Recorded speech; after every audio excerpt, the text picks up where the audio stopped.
BRS అధినేత కేసీఆర్ పై కీలక వ్యాఖ్యలు చేశారు. బండి సంజయ్ కేసీఆర్ నమ్మించి గొంతు కోసే రకమని విమర్శించారు. పార్లమెంట్ ఎన్నికల వేళ కేవలం ఓట్లు దండుకునేందుకే మరోసారి డ్రామాలు ఆడుతున్నారని సెటైర్లు వేశారు. బీఆర్ఎస్ పార్టీ సోషల్ మీడియా ప్రచారాన్ని ఎవరూ నమ్మే పరిస్థితులు లేరని అన్నారు. 10 ఏళ్ల పాటు కేసీఆర్ చేసిన మోసాలు ప్రజలు గుర్తుంచుకోవాలని చెప్పారు. కాంగ్రెస్ పార్టీ ఢిల్లీకి కప్పం కడుతుందని ఆరోపించారు. ఎన్నికల్లో గొప్పగా హామీలు గుప్పించి ఇప్పుడు అమలు చేసేందుకు డబ్బులు లేవని చెప్పడం విడ్డూరంగా ఉందని విమర్శించారు బండి సంజయ్. కాంగ్రెస్ పార్టీ బీఆర్ఎస్కు జనం బుద్ధి చెప్పారని ఓటర్లను పిలుపునిచ్చారు బండి సంజయ్.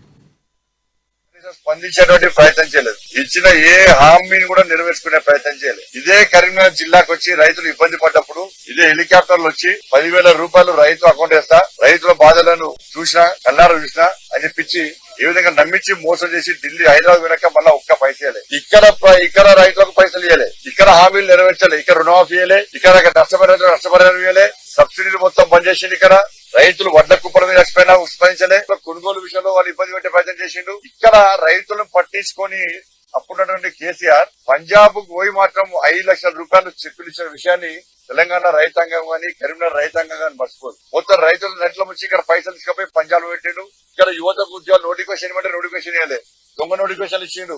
ఆయన్ని నోటిఫికేషన్ ఇచ్చిండు, ఆయన్నే కోర్టు పంపిండు, ఆయన్నే స్టేట్ పట్టుకొచ్చిండు. దాన్ని విపక్షాల మీద నెట్టే ప్రయత్నం చేసిండు. లాస్ట్ కు ఎగ్జామ్ నిర్వహించి టీఎస్పీఎస్సీ పేపర్ కూడా లీక్ చేసినట్టు మురుకుడు రాష్ట్రం అప్పటినట్టు రాష్ట్ర ముఖ్యమంత్రి. ఇంటర్మీడియట్ విద్యార్థులు ఆత్మహత్యలు చేసుకోవడానికి కారకమైన వ్యక్తి కేసీఆర్. వాళ్ళ మహిళల మీద అత్యాచారం జరుగుతుంటే ఏ రోజు స్పందించిన వ్యక్తి, వాళ్ళని అత్యాచారం ఎవరు చేసిండు వాళ్ళను మతపరంగా కాపాడిన వ్యక్తి అప్పుడున్న ముఖ్యమంత్రి కేసీఆర్. ఎస్సీలకు ఇచ్చిన హామీ నెరవేర్చలే, బీసీలకు ఇచ్చిన హామీ నెరవేర్చలే, ఇచ్చిన పోటుపూర్వ సమస్యలు పరిష్కరించలే, అగ్రవర్ణాల్లో పేదలకు కేంద్ర ప్రభుత్వం నరేంద్ర మోడీ ప్రభుత్వం రిజర్వేషన్ కల్పిస్తే దాన్ని అమలు చేయకుంటే ఇలా భారతీయ జనతా పార్టీ కొట్లాడితే ఇవన్నీ ముందుకు వచ్చిన విషయాన్ని ఇలా తెలంగాణ సమాజం మర్చిపోదు. ఎప్పుడు కూడా ఇవన్నీ అయినాయి. అద్భుతాలు సృష్టించడానికి నేనే పుట్టా అని చెప్పి అప్పుడు నమ్మించి ఊరించుకుంటా మాటలు చెప్పి తెలంగాణ యాసతోని తెలంగాణ భాషతోని ఏ విధంగా ఇతరులను తిట్టి ఇవాళ అధికారంలోకి వచ్చిన తర్వాత ఇవాళ కేసీఆర్ కుటుంబం డబ్బు